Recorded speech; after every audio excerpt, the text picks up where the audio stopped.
If they wanted to, they would have. This is a video compilation I made of a bunch of different video clips that I have juxtaposed to show you the difference between the Biden-Harris administration, which was made up mostly of corruption and power-seeking individuals whose incompetence stemmed from the fact that they spent their entire political career worshiping government and one another to obtain power without doing anything for the American people.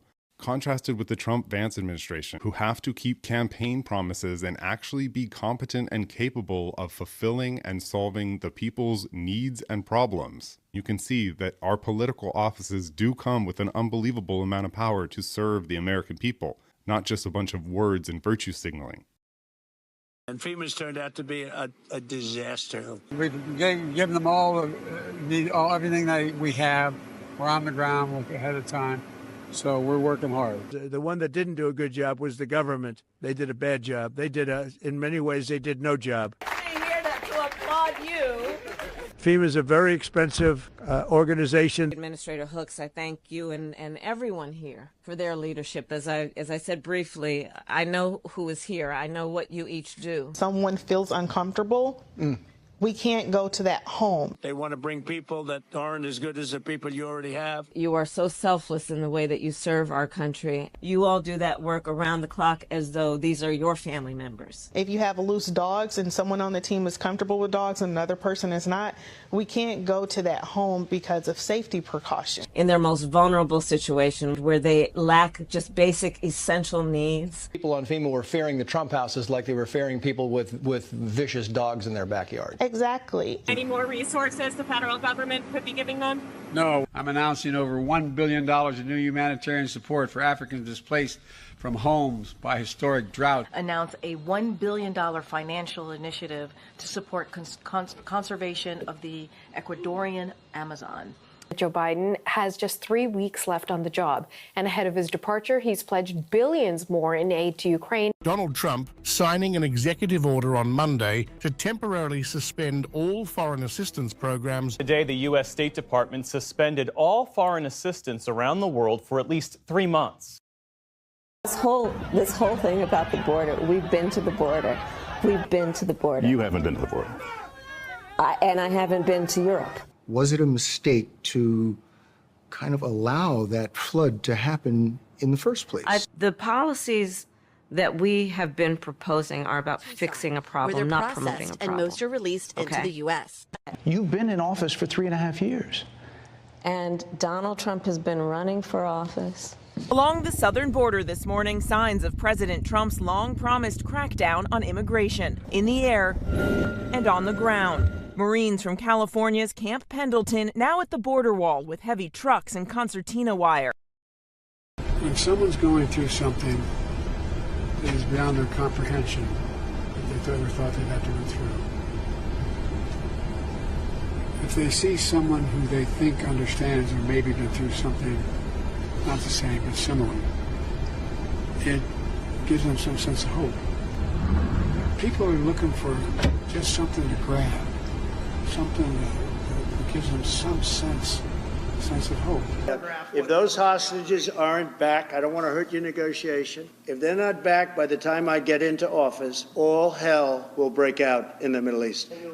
I can announce a ceasefire and a hostage deal has been reached between Israel and Hamas. Who's credit for this, Mr. President, you or Trump? Is that a joke? Oh. Even Biden's own side is crediting Trump's role in the deal. When it comes to the involvement of President-elect Trump's team, it has been absolutely critical in getting this deal over the line. The Times of Israel said Trump's envoy swayed Netanyahu more in one meeting than Biden did all year. We started our assistance to Ukraine before this war began. You and I helped put NATO together in a way it hadn't been in a long time. So much is at stake, so they better step up. $650 million in weapons, including anti-air and anti-armor equipment, before the invasion. And I went over, I guess, the 12th, 13th time to Kyiv, and I was supposed to announce that there was another $1 billion loan guarantee. And I had gotten a commitment from Poroshenko and from Yatsenyuk that they would take action against the state prosecutor, and they didn't. So they said they were walking out to press conference. I said, no, I said, I'm not going to, or we're not going to give you the $1 billion. They said, you have no authority. You're not the president. The president said. I said, call him. I said, I'm telling you, you're not getting the $1 billion. I said, you're not getting the $1 billion. I'm going to be leaving here. And I think it was, 6 hours? I looked, I said, I'm leaving in 6 hours. If the prosecutor's not fired, you're not getting the money. Oh, son of a bitch. Got fired. The failure of the United States Congress, if it occurs, not to support Ukraine is close to criminal neglect. I want to begin by thanking President Zelensky for his passionate message this morning. I listened to it in the private residence, and he was convincing. Zelensky was fighting a much bigger entity, much bigger, much more powerful. And Zelensky decided that I want to fight. Putin shouldn't have done it too. The war in Ukraine would have never happened if I were president. Putin said he agreed the war could have been avoided if President Trump was in the White House. Our Secretary of State and the Russian Foreign Minister have not spoken at all. We're crippling Putin's economy with punishing sanctions. That's going to only grow more painful over time, with the entire NATO and EU behind us and many other countries. At least 1 million Ukrainians dead or severely wounded when the United States hasn't lifted a finger to try to talk to the other side. Biden and Putin have not spoken once. Хочу сказать, что Россия никогда не отказывалась от контактов с администрацией Соединенных Штатов. И не наша вина в том, что прежняя администрация от этих контактов отказалась. I'd like to be able to meet with President Putin soon and get that war ended. And that's not from the standpoint of economy or anything else. It's from the standpoint of millions of lives are being wasted. President Vladimir Putin says he's ready for talks with the U.S. And 2 days after President Trump posted on Truth Social about ending the war.